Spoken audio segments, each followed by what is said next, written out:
66.6 La voz de las tinieblas desde México. Transmitiendo desde las profundidades del Mictlán, en la ciudad monstruo, México Tenochtitlan. Con 100.000 watts de horror.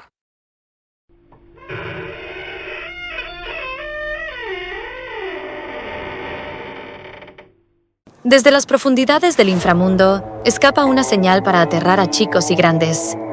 ¿Quiere escapar de ella? Es muy tarde porque ya ha sintonizado el abominable show de la medianoche. El único show que se atreve a narrar aquello que hace que las pesadillas se vuelvan realidad. En esta ocasión les traemos 3 historias tan tétricas que harán que dude de cualquier ruido en su hogar. Así que ajuste bien la perilla de su transistor y prenda todas las luces que aquí inicia el abominable show de la medianoche. El silencio en la celda era más grueso que los muros de piedra, frío que calaba los huesos. Juana, apretada contra el rincón menos húmedo, sentía el peso de la tierra encima, como si el convento entero, con sus cruces frías y sus rezos huecos, hubiera decidido enterrarla viva. India, sirvienta y ahora hechicera. La palabra le quemaba los oídos más que los golpes de la Madre Superiora. La acusación era tan injusta, tan violenta, pero para los que manejaban el convento, tan real. Juana había usado la brujería para seducir al fraile. El fraile de manos sudorosas y aliento a vino agrio que la arrinconó a la fuerza en el granero apestoso a heno podrido. Él, cuyo peso y jadeo aún sentía como una mancha en la piel. Y ella, Juana, que se había quedado muda, paralizada como un animal indefenso. Después él, con la sotana lavada, habría dicho que la culpa era de ella. Ella, la india sucia, ella, la tentación, ella, la bruja. Y la Madre Superiora, con sus ojos cegados por la devoción, había creído. Siempre creían. Solo había un pozo, un agujero sin forma en el suelo, oscuro y seco. Olía a tiempo muerto y a raíces podridas. Juana miraba hacia él en la penumbra que filtraba un ventanuco alto. No había llanto. El dolor era demasiado viejo, demasiado hondo para salir en lágrimas. Era una rabia antigua. Fue en la tercera noche cuando la oscuridad era tan densa, cuando el frío le mordía los dedos de los pies. Un sonido, no arriba, no en los pasillos donde las monjas sin voluntad arrastraban sus hábitos. Abajo, del pozo, un susurro primero, luego otro, como hojas secas. Pero no hojas en realidad, voces de mujer cantando, no en latín de misa, no en español rezongado, en náhuatl, la lengua de su abuela, la lengua prohibida, la lengua de la tierra antes de que vinieran los de la cruz, la suciedad, la ignorancia y la espada. Juana contuvo el aliento. El corazón le golpeó en el pecho. Se arrastró hasta el borde del pozo. La negrura abajo era absoluta, pero las voces subían, claras, envolventes. Eran cantos, sí, un dolor profundo. Hablaban de hijos que no vieron el sol, de vientres abiertos en vano, de sangre que regó la tierra sin fruto. Ciguateteo. El nombre le llegó como un recuerdo enterrado. Las que murieron pariendo, las que cruzan al Tonatiuhuacán buscando lo que les fue arrebatado. Pero en el lamento había otra cosa, algo que hizo que el miedo de la mujer se quebrara. Una sensualidad terrenal, profunda, olvidada. Como el sol en la espalda después de la siembra, como el olor del maíz tostado, como el roce de manos callosas pero suaves en la piel. Cantaban de placeres prohibidos, de danzas bajo la luna donde los cuerpos eran libres, de una fuerza ancestral que brotaba de la tierra misma, indomable. Hablaban de calor, Un calor que prometía vencer la piedra fría de la celda, el hielo del miedo, la humillación que le habían clavado en el alma. «Ven», susurró una voz, más clara que las otras desde el fondo negro. «Hija de la tierra y dolor, ven a nuestro lado». No era una amenaza, era una invitación, un llamado a lo más hondo, a esa parte pisoteada por los frailes, las monjas, los patrones, a su raíz, no como pecado, sino como poder, un poder antiguo, oscuro, húmedo como la raíz caliente, como la sangre. La nostalgia fue un cuchillo, nostalgia por algo que nunca vivió, pero que en su espíritu recordaba. Un tiempo antes del miedo, antes de la sotana que apestaba mugre y pecado ajeno, antes de que ser mujer fuera una condena. El padre Alonso, su sonrisa húmeda, sus manos, la acusación de la madre superiora, la piedra fría, el silencio cómplice del convento, el dolor se transformó, ya no era pasivo, era una llama encendida en el pecho. Miró al abismo que cantaba. No vio monstruos, vio madres, vio furia, vio un calor que no perdonaría.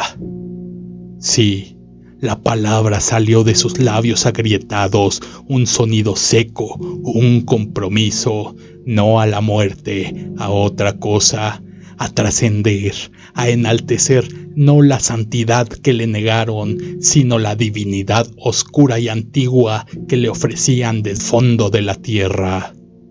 Se despojó de la túnica áspera, de la ropa de esclava, harapos de servidumbre. Quedó desnuda en la oscuridad, la piel erizada no solo por el frío. Se acercó al borde del pozo. Las voces se elevaron, un coro de bienvenida lleno de rabia y de una alegría feroz. Olía a tierra húmeda, a cempasúchil marchito, a sangre vieja y a un calor que empezaba a subir desde las profundidades como el aliento de un animal enorme. Se dejó caer. No fue un salto, fue una entrega. El aire helado silbó un instante. Luego la oscuridad la envolvió. No golpeó tierra, fue recibida por brazos que no eran sólidos, pero eran reales, brazos de sombra y de lamento, brazos de furia contenida. Un calor intenso, vital, la rodeó, ahuyentando el frío de la celda, el frío del convento, el frío del toque del fraile. Era un calor de vientres que ardieron, de sangre derramada con rabia. Ciguateteó, se fundió con ellas, no sintió miedo, sintió fuerza rugiendo en sus venas. La tierra hablaba a través de ellas, y la tierra tenía hambre de justicia. En el convento, la Madre Superiora soñó con el pozo de la celda de castigo. Pero el pozo no estaba seco, hervía, y de él salió un vapor caliente que olía a flores y a copal. De las profundidades subía un canto, no de ángeles, un canto en lengua que no entendía, lleno de un dolor que quemaba y de una lujuria antigua, terrible.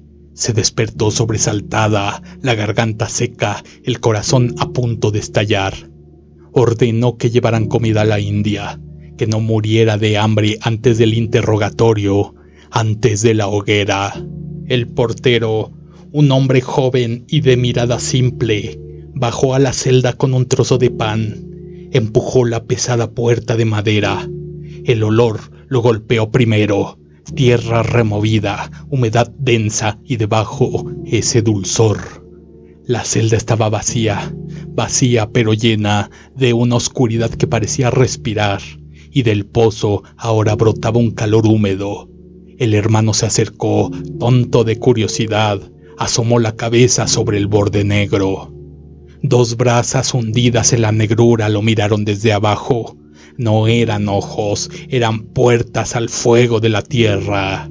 Una mano hecha de obsidiana y de raíz retorcida salió del pozo con rapidez de serpiente.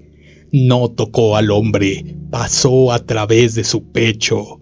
Él no sintió dolor, sintió un vacío instantáneo, como si le arrancaran el alma de un tirón. Cayó de espaldas, los ojos sin vida miraron al techo bajo, mientras una mueca de horror se congelaba en sus labios.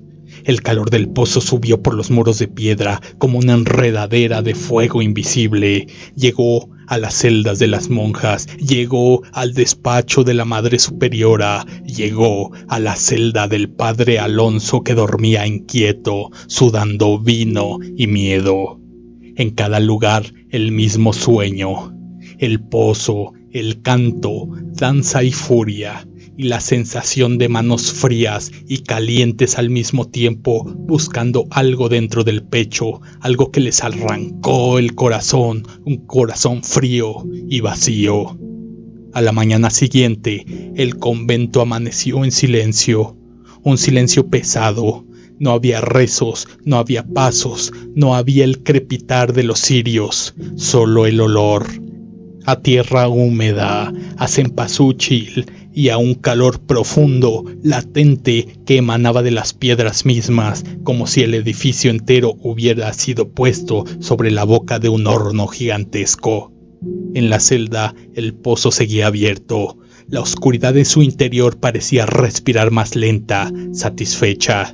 En el suelo, cerca del borde, un montoncito de harapos sucios, y sobre la piedra fría, dibujado con un polvo rojizo como arcilla mezclada con sangre seca, había un símbolo que nadie en el convento hubiera reconocido, pero que las viejas raíces de la tierra de Anáhuac recordaban.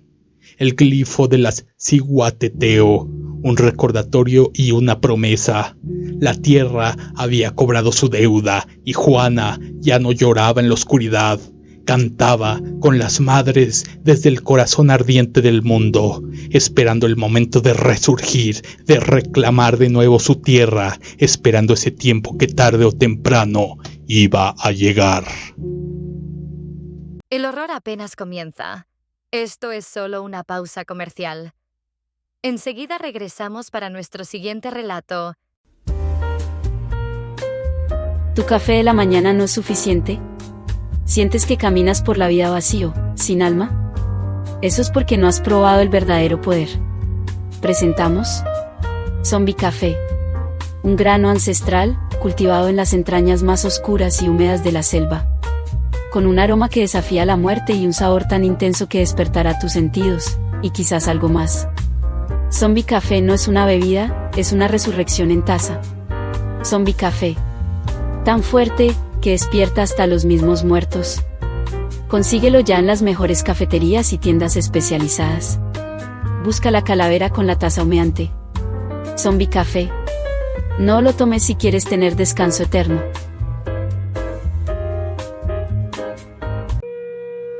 La lluvia azotaba la tierra de la comunidad. Como látigos de agua helada, golpeaba el tejado de lámina corrugada de la humilde casita de Karen, con un estruendo que amenazaba con arrancarlo de sus frágiles soportes. Cada trueno sacudía los cimientos de tabique crudo y hacía temblar los pocos trastes de la repisa. Afuera, el mundo se había disuelto en un gris opresivo, convirtiendo los nopales en siluetas borrosas y amenazantes y el camino de terracería en un lodazal traicionero. El aire olía a tierra revuelta y a la humedad profunda que se colaba desde el pedregal y los bosques de pino que acorralaban al pueblo. Entre dos estampidos sísmicos del cielo, Karen escuchó algo más. No era el viento ululando entre las pencas de los magueyes, ni el golpeteo de la lluvia. Era un quejido, lastimero, agudo, desgarrado, como el llanto de un niño perdido, pero más salvaje, más desesperado. Venía de justo afuera de la puerta de tablones mal ajustados. El corazón de Karen, madre soltera en esa soledad agreste, dio un vuelco.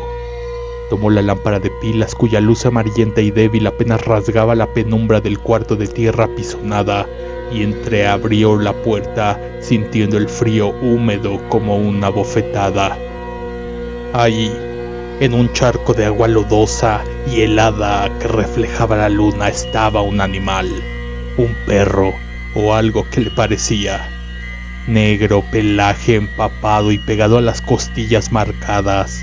Estaba encogido, temblando con una violencia que parecía a punto de desarticularlo. Sus ojos, grandes, redondos, de un amarillo intenso y antinatural. No miraba con el miedo simple de una bestia asustada. Miraba directamente a Karen, con una inteligencia profunda, sumisa y una angustia tan humana que le heló la sangre. En ese instante, el olor a campo mojado se mezcló con otro más penetrante, más visceral, un tufo dulzón y metálico, como de vísceras frescas recién abiertas al aire frío que se le clavó en la garganta. «Pobrecito, te va a llevar el agua o un coyote», murmuró Karen, su voz apenas un hilo sobre el estrépito de la tormenta. El animal respondió con otro gemido, un sonido que vibró en el pecho de la mujer. Era una súplica clara, inteligible. La compasión, ese instinto peligroso en una tierra tan llena de misterio, venció a la cautela. Lo hizo pasar. El perro entró arrastrándose, dejando un reguero de lodo oscuro. Karen intentó secarlo con un trapo viejo, pero el animal se estremeció al contacto. Quiso apaciguar su hambre. Sacó tortillas frías y las remojó en los frijoles refritos de la cena. El perro no las comió, las devoró. Engulló las tortillas empapadas con una voracidad obscena, los músculos del cuello tensándose como cuerdas, los dientes amarillentos destellando en la luz débil. Cuando terminó, el animal se arrastró hacia el único petate en el suelo, donde su hija Letty, de apenas 7 años, dormía un sueño inquieto, arrebujada en una manta raída. Se acurrucó junto a los pequeños pies de la niña. Karen sintió entonces un escalofrío punzante en la nuca. Una certeza instintiva le gritó que aquello no era bueno. «Mejor te amarro para la noche», dijo con una voz que intentaba sonar firme, dirigiéndose más a sí misma que al animal. «No vayas a espantar a la niña». Tomó un trozo de mecate grueso y áspero. El perro no se resistió. Se dejó guiar dócilmente hacia el pequeño cuartito de baño, apenas un cubículo de cemento frío con un excusado y un lavadero oxidado. Lo ató con un nudo bien apretado un tubo de agua que subía por la pared, lo suficientemente fuerte como para retenerlo. Karen le dio una última caricia rápida, fría, en la cabeza. La mujer se acostó junto a Letty, abrazando a la niña con fuerza, buscando calor y consuelo. La fatiga la arrastraba, pero algo la mantenía en un limbo de angustia. No eran los truenos que seguían retumbando, eran otros sonidos más cercanos surgiendo de detrás de la puerta del baño. Primero, un raspado, suave, insistente, como de uñas largas y afiladas arañando la madera desde abajo. Luego, el sonido se volvió más frenético, más desesperado. Un chirrido de garras buscando salida. La madre contuvo la respiración. La hija se agitó en sueños murmurando frases incoherentes. Después, un gruñido, bajo, gutural, que surgía de las profundidades de un pecho animal. Pero el gruñido se quebró, se transformó en algo peor, en una risa contenida, rasposa, salpicada de jadeos. Una risa que no tenía alegría, solo una crueldad ancestral y un hambre insaciable. Karen sintió que el pelo de su nuca se erizaba. Letty gritó en sueños una súplica aguda. «Mamá, el perro tiene manos y quiere agarrarme». La mujer quiso saltar, quería correr al baño, quería gritar, pero una somnolencia anormal pesaba como plomo líquido y se apoderó de ella. No era sueño, era una parálisis que le oprimía el pecho, que le cerraba la garganta.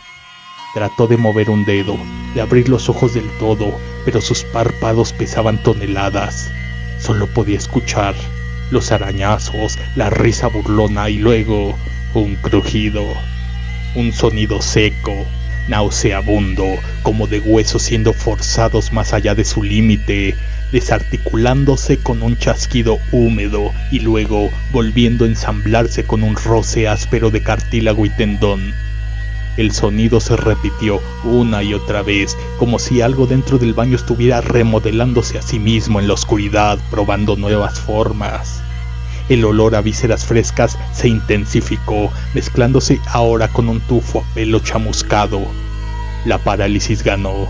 Karen, luchando inútilmente contra una fuerza invisible, cayó en un abismo de inconsciencia tan profundo como la noche misma. Antes del amanecer, un silencio espeso, cargado, cayó sobre la casa como un sudario. No había lluvia ya, no había viento, solo un vacío sonoro que pesaba más que el estruendo previo. Karen se despertó de golpe, como si la hubieran empujado desde un precipicio. El alba gris y lúgubre se filtraba por las rendijas de los tablones.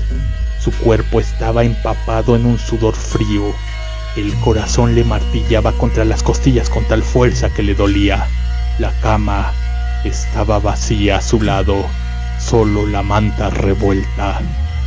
Un terror profundo, frío y afilado como el filo de un machete la empujó fuera del petate. Corrió hacia la puerta del baño que estaba entreabierta.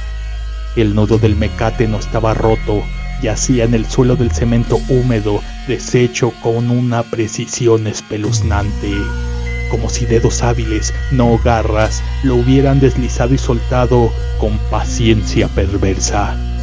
No había rastro del perro, solo quedaba impregnado el aire viciado, un olor nauseabundo. En el suelo, cerca de donde estuvo atado, un pequeño charco oscuro, espeso, reflejaba la luz gris. Karen no necesitó tocarlo. El olor a sangre vieja y a algo más innombrable le confirmó su naturaleza. Gritó desesperada: «Letty, mi niña». Su grito se ahogó en la habitación vacía. El petate estaba deshecho, la almohada pequeña hundida donde había estado su cabecita. Un vacío que le arrancó el alma.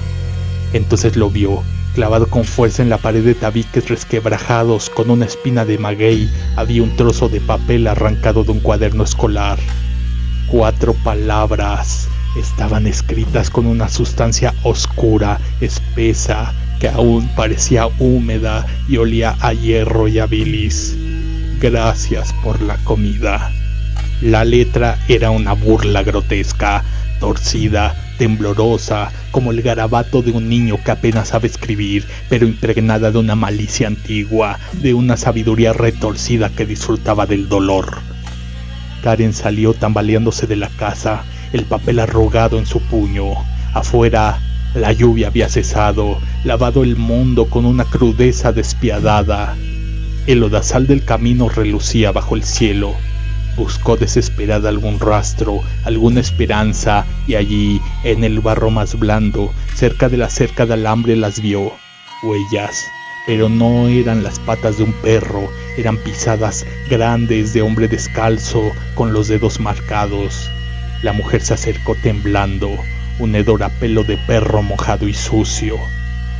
El viento, ahora un silbido agudo y gélido que serpenteaba entre los nopales y los ocotes del cerro cercano, trajo un sonido, un aullido largo, desgarrador, lleno de una furia infinita y de un hambre insaciable. Pero no era el aullido de un coyote ni de un perro, era complejo, era consciente, era el sonido de algo que había sido humano una vez, que recordaba vagamente el lenguaje, pero que ahora solo podía expresar su perdición y su voracidad en un grito que helaba la sangre. Era el lamento del nahual. Karen se llevó las manos a la boca, pero el grito que llevaba dentro no salió. Se quedó atrapado en su garganta. Comprendió con una certeza que le quemó las entrañas que la compasión había sido su perdición. El nahual no había buscado refugio del aguacero. Había olfateado la soledad, el miedo latente en una casa indefensa al borde del monte. había entrado por lo que siempre busca en los rincones olvidados de la sierra, en las milpas oscuras y las casas con cruces desgastadas en la puerta. La carne fresca, inocente y el miedo puro, ese néctar exquisito. Karen miró las huellas que se perdían hacia el pedregal, hacia la boca oscura del bosque. Las pisadas de lo que se había llevado a su hija, las pisadas de la bestia que había cenado en su casa. Aprovecha la siguiente pausa comercial para verificar quién te está observando desde aquel rincón. Y si sobrevives, prepárate para el último relato. ¿Sueñas con el día perfecto? Con un vestido que capture un momento de pura felicidad. En Felices para Siempre, entendemos que el verdadero romance es inolvidable.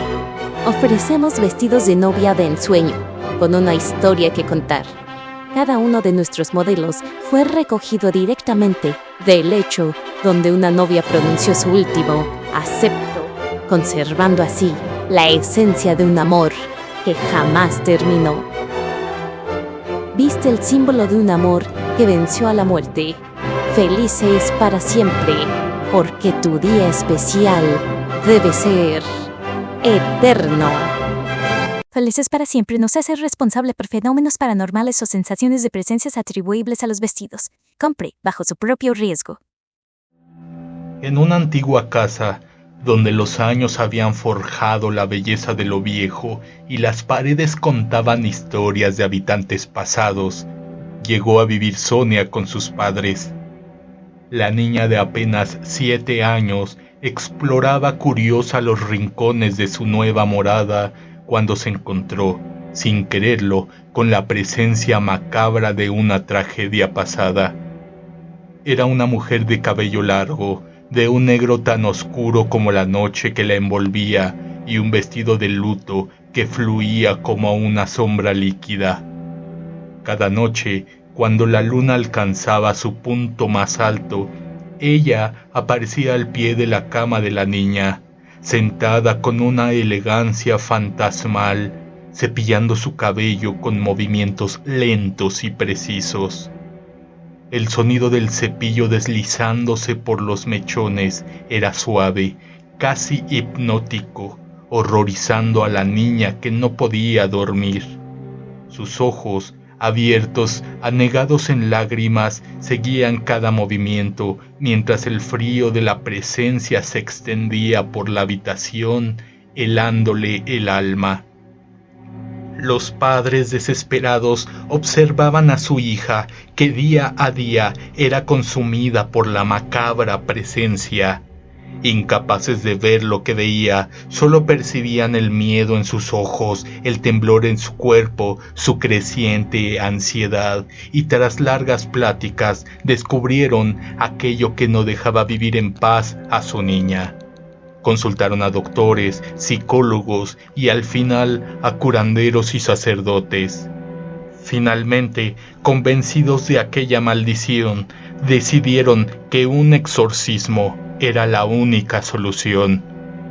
La casa debía ser purgada, liberada de aquella entidad que perturbaba a su hija. El día del exorcismo, la casa se llenó de incienso y oraciones. Los padres observaban con esperanza mientras el sacerdote recitaba las palabras sagradas, sosteniendo un crucifijo frente a la habitación de la niña. Pero el fantasma no se movió. Desde su rincón, invisible para todos menos para la niña, observó con tristeza y confusión. ¿Por qué querían echarla? ¿Por qué la trataban como una intrusa? Aquella casa era su hogar, el lugar donde había vivido, amado y sufrido. Era su refugio, su único vínculo con un mundo que ya no la reconocía. La tristeza se convirtió de pronto en ira. Esa noche, cuando la luna volvió a brillar en lo alto, el fantasma se levantó de la cama. Su figura espectral, flotando sobre el suelo, dirigió su andar hasta Sonia, que aterrada la miraba, y con los brazos en alto, culminó su venganza. La niña, paralizada por el miedo, Observó cómo la habitación se llenaba de un frío glacial, cómo las sombras se retorcían y crecían, envolviéndola en un abrazo oscuro. Al día siguiente, la casa estaba en silencio. Sonia, ahora sola, vagaba por los pasillos vacíos, sintiendo el peso de una presencia que ya no era amable ni nostálgica. El fantasma había reclamado lo que era suyo, pero la tristeza persistía, impregnando cada rincón de la casa. La mujer de cabellera larga y vestido negro seguía ahí, cepillando su pelo en la oscuridad, recordando un tiempo en el que había sido amada, en el que su hogar no le había sido arrebatado.